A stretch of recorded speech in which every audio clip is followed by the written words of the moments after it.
The Russians have made it very clear what they want. And the question is, what is Trump willing to do to accommodate the Russians? What's the plan? There's no evidence they have a plan. Uh, there's no evidence there are any meaningful contacts between the Russians and the Americans for purposes of shutting this war down. Uh, so I don't think that releasing some prisoner makes any difference at all. The question is, what is the deal? What does Trump think he can do to shut this war down?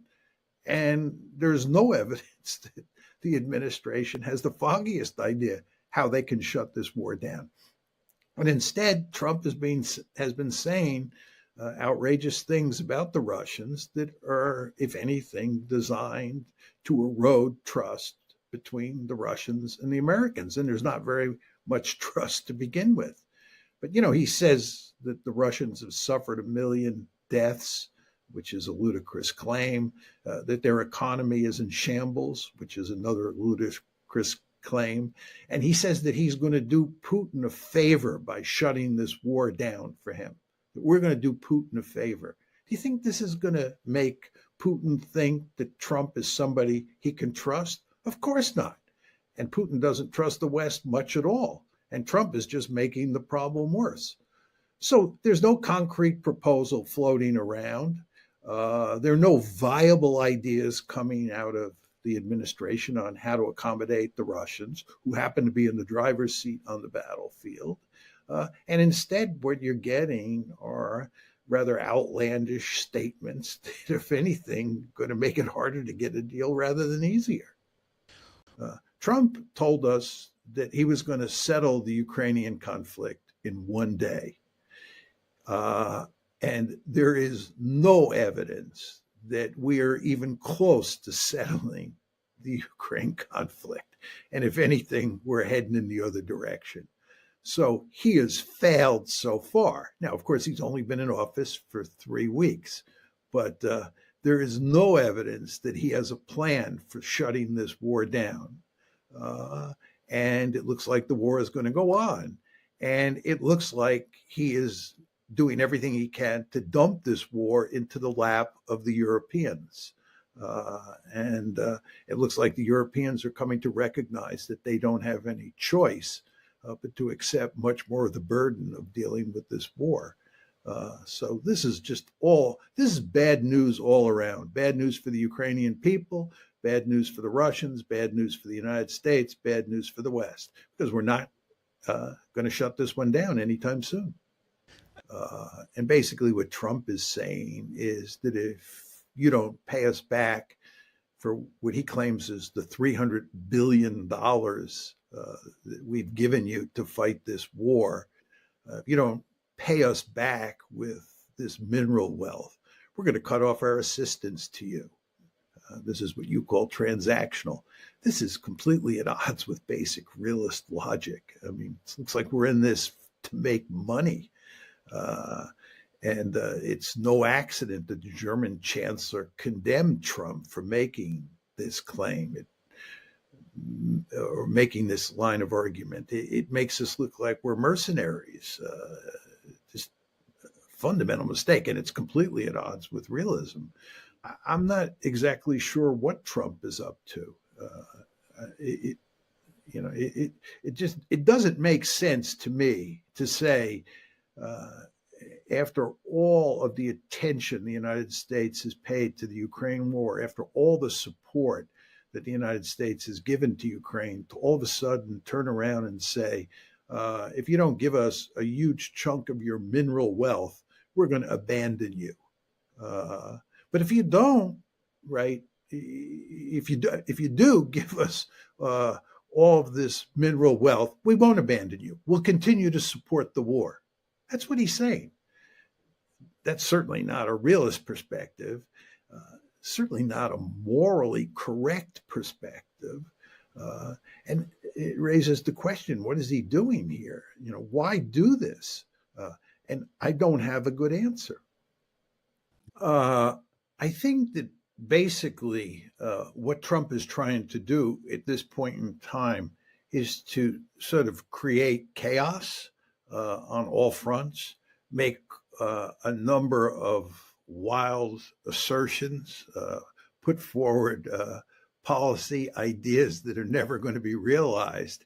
And I think the hope on his part is that out of all this chaos that he's creating, he can come up with some sort of formidable grand strategy that solves all the big problems that the United States and the West faces, and in the end, fashion a coherent grand strategy that deals with these different problems.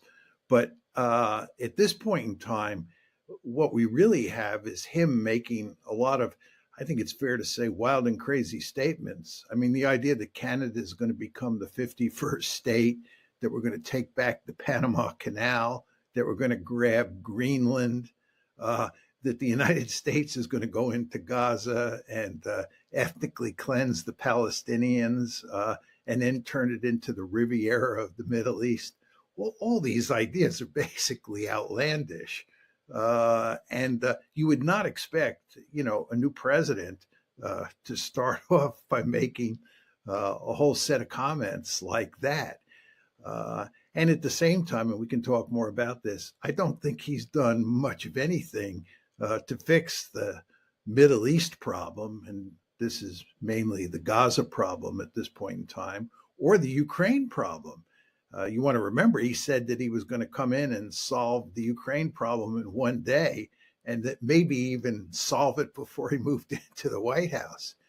We can talk about this again, but if anything, it looks to me like we're in more trouble on Ukraine than we were before he became the president. So I'm not too sure how this all works out in the end. He may have a grand strategy in mind that escapes me, and we may live happily ever after. But at this point in time, it sure doesn't look that way.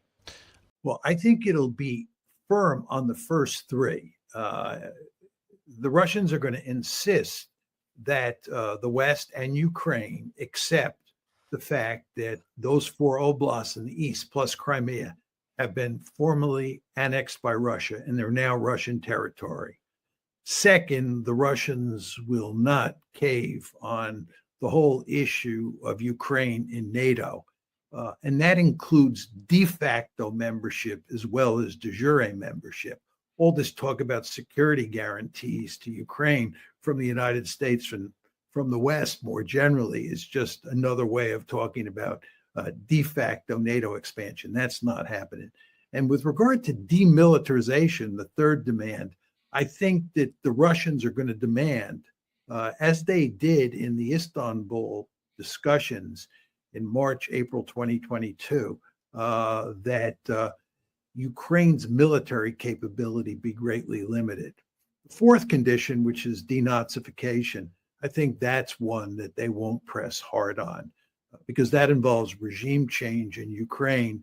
And to really make that work, they would have to conquer all of Ukraine. And I don't think the Russians have an appetite for that. Well, I think that Zelensky sees the writing on the wall. There are two things happening here from Zelensky's point of view. One is the situation on the battlefield is continuing to deteriorate, and the Ukrainians have no way to fix that problem. And Zelensky surely understands that without robust American support, there's no way that Ukraine can survive over the long term in this fight against the Russians. The Russians will win on the battlefield. He is now realizing that, and he's looking for a way out. The problem is that he and Trump can't find a way out because they're unwilling to accept Russian conditions. The second thing that has happened is that Donald Trump got elected, and Trump wants to basically shut down the Ukraine war. He's not interested in supporting Ukraine anymore. He'd like the Europeans to do it if anybody does it. Well, when I think about decline, Freddie, I think of it in terms of the balance of power. And I think about how powerful the United States is in material terms versus how powerful China and Russia are relative to the United States. And the reason that the United States has been declining in terms of its power over time is because China has been rising. So it's in terms of relative power that we have been declining. But in terms of absolute power, if you look at the state of the American economy is doing quite well. It's growing. And I believe that if you look at uh, the future, right, there's every reason to think that the US economy will do very well. But the question is, how well will the Chinese economy continue to do? And if the Chinese economy were to grow at a really significant rate in the years ahead, then there would be relative decline for the United States because relative to China, we would be declining, even though our economy would be growing every year. So I think American decline mainly has to do with the Chinese economy. Now, to take this a step further, and I think this is a very important point, when we talk about containing China and we talk about dealing with China from an American point of view, the focus is usually on containment and putting together a balancing coalition, which involves usually a focus on military force. But there's another competition that's taking place, and that has to do with cutting edge technologies, things like AI, quantum computing, uh, super chips, and so forth and so on. And there is a wickedly intense competition taking place there. And that competition for high end technologies matters enormously for the balance of economic power, which, of course, for a good realist like me, is of great consequence. So I think that in terms of power, the United States is not in bad shape. Uh, I think it's in terms of how it uses that power that it gets itself into trouble. And that's what worries me about Trump. So I think moving forward, the key question is how well does China do with AI, for example, versus how well the United States does with AI, right? And this will tell you a great deal about American decline moving forward. Now, all of this is to say, just to go to the heart of your point or your question, I don't think that Trump is doing anything yet that is eroding America's absolute power, right? Or speeding up America's relative decline. What Trump is having great trouble with so far, and again, he's only been 3 weeks into his administration, is the diplomacy that comes along with military power. The United States has this enormous power. It's still the most powerful state on the planet. The question is, what does American diplomacy look like? How is America using all that power that it has to fashion or to influence events around the world that are in the American national interest? And that's where I have all sorts of doubts about what Trump is doing. And of course, I had all sorts of doubts about what Biden was doing before Trump. If you don't agree to Russia's terms and you recognize the fact that you're going to lose, that the Russians are going to prevail in Ukraine, what's the soft landing? And I think if I had been playing his hand, even before I came into office, but certainly after I came into office, I would have told the whole world I was inheriting a situation where it was clearly the case that we could not win the war in Ukraine and that we were going to lose. And it's not my fault. It's Joe Biden's fault. I inherited this problem. That's what he should have been saying. But he didn't say that. And it's now his problem. He has to handle it.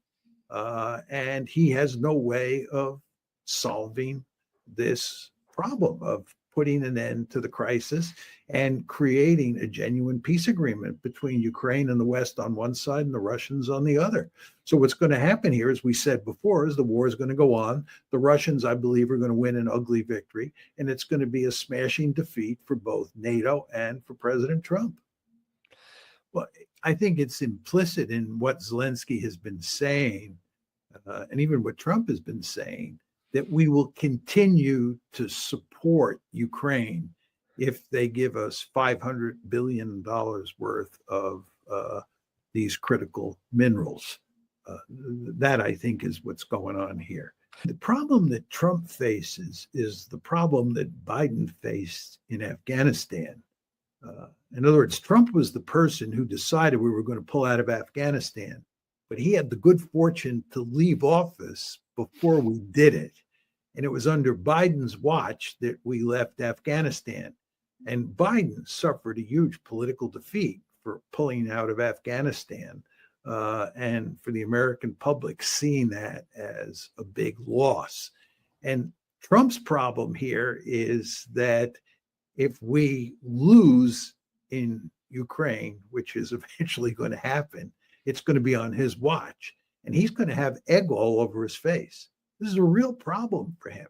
He has to think about how he wants to put an end to this. It's hard to know what Western leaders are thinking on this issue. I mean, I believe there's a more important issue than Zelensky. The question is the West, and here we're talking mainly about the United States, willing to accept Putin's key demands and cut a deal? You have to start there. And if the answer is yes, that we're willing to cut the deal, we're willing to recognize the Russian annexation of these 4 oblasts plus Crimea, we're willing to accept the fact that Ukraine will be a neutral country, then we can worry about Ukraine. But there's no point in worrying about Ukraine when we can't even agree on the basic Russian demands. So there's just no deal on the table, independent of Ukraine. So I think that worrying about Zelensky doesn't matter very much. The idea that Russia and the United States, and in fact, almost every European country, would allow Ukraine to have nuclear weapons at this point in time is, in my opinion, unthinkable. The Russians will not let it happen. We will not let it happen. It is not in our interest for Ukraine to have nuclear weapons, because Ukraine will probably use those weapons and drag us into a nuclear war. And that we don't want. So this is just not going to happen. And, he can demand that we give him more missiles and other forms of conventional weaponry.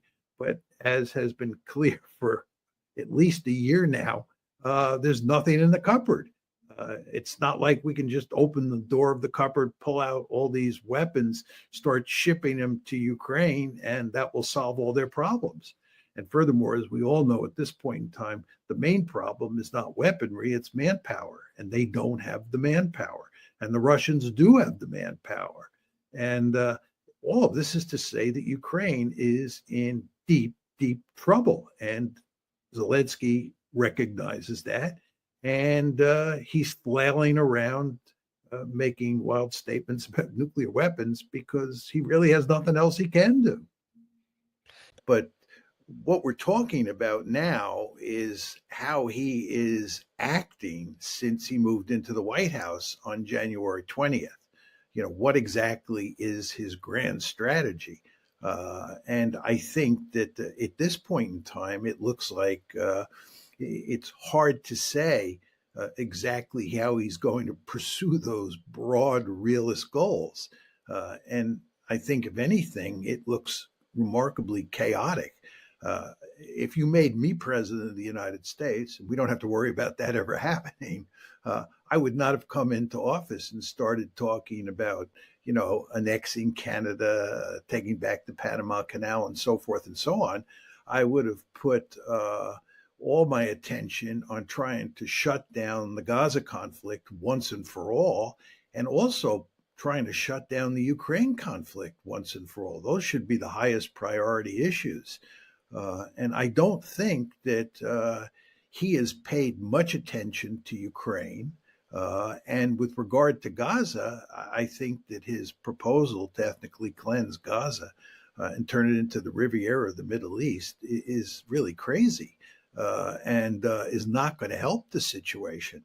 You want to remember that when he became president in 2017, he immediately abandoned engagement with China and switched to a containment policy. And indeed, he campaigned on abandoning engagement and moving toward containment in 2016. And I believe that's a very realist policy. He's also made the argument that all these terrible forever wars should have never happened, and that he was going to end them, and that he was not going to engage in any more forever wars. Given those policy positions, I applaud him. I think he was on the money. He's talked about pushing the Palestinians, all of the Palestinians. By my count, there were before this conflict started on October 7th, there were about 2.3 million Palestinians in Gaza. And he's talking about clearing them all out. And that would have to be done at the end of a rifle barrel. Those people are not going to leave. He has not said that he was going to push them out at the end of a rifle barrel, but that is implicit in what he says. But he's committed to getting rid of those people, and he's now said that they're not welcome back. In the beginning, when he first raised this idea, he talked about pushing them out maybe temporarily. But now that's been taken off the table, and the idea is that they're going to be pushed out permanently, and he's going to find new homes for them in places like Jordan and Egypt. So he may have realist instincts. This is your point. And he may be a marked improvement on his predecessor and his predecessors in this regard. I'm not going to argue against that. But in terms of how he's actually performed in the first 3 weeks, and we do want to be aware of the fact that he's only been president for 3 weeks, and that's a very short period of time. So you don't want to pass final judgment.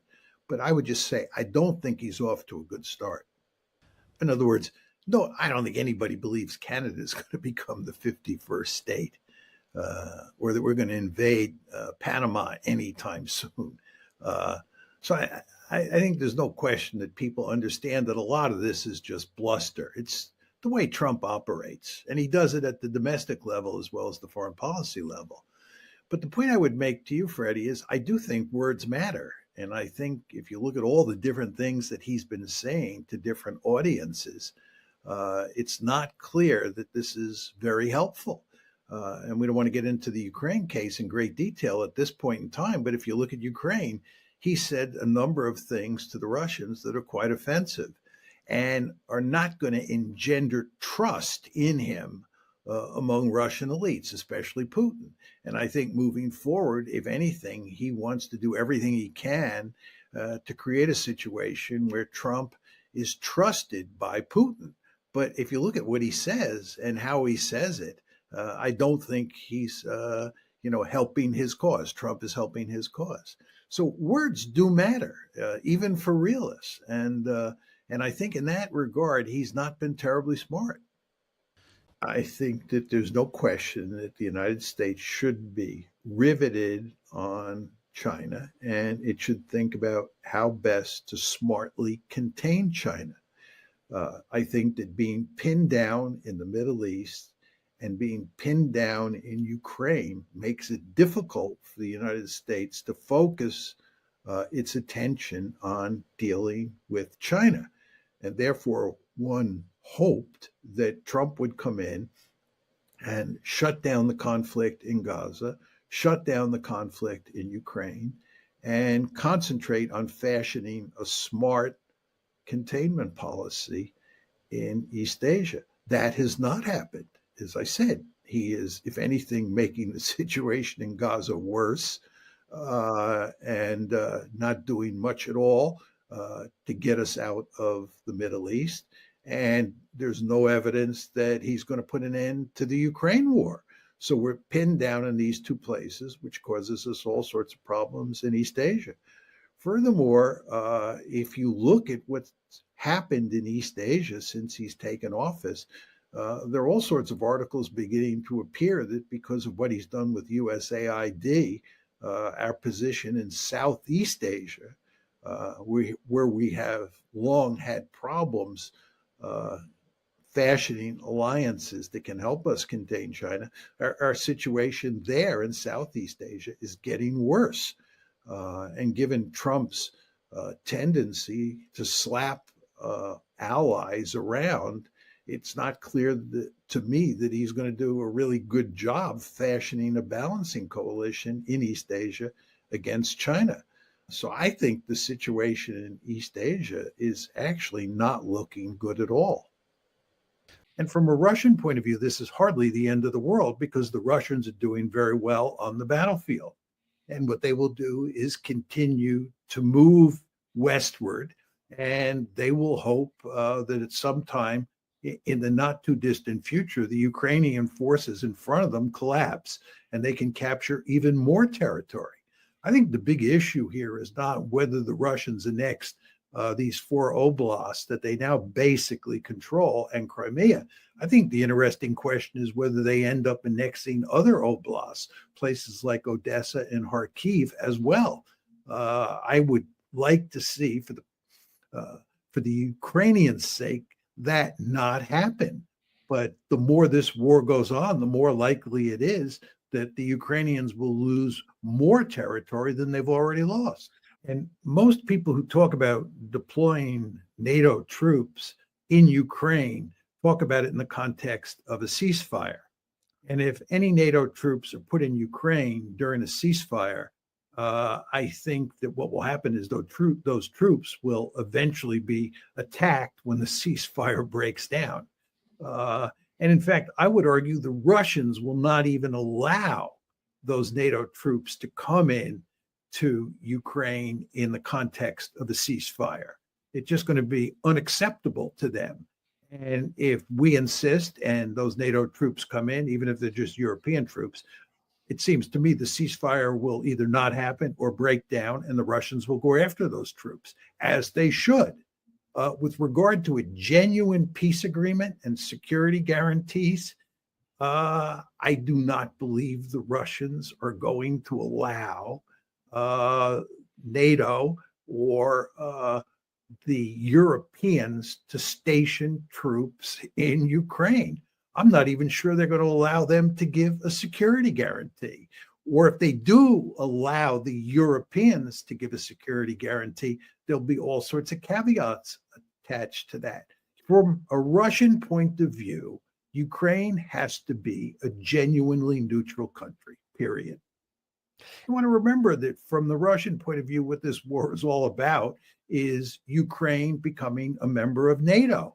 And a lot of these proposals about stationing European or NATO troops in Ukraine and security guarantees and so forth and so on is, in effect, a de facto way of bringing Ukraine into NATO. And that's not going to happen.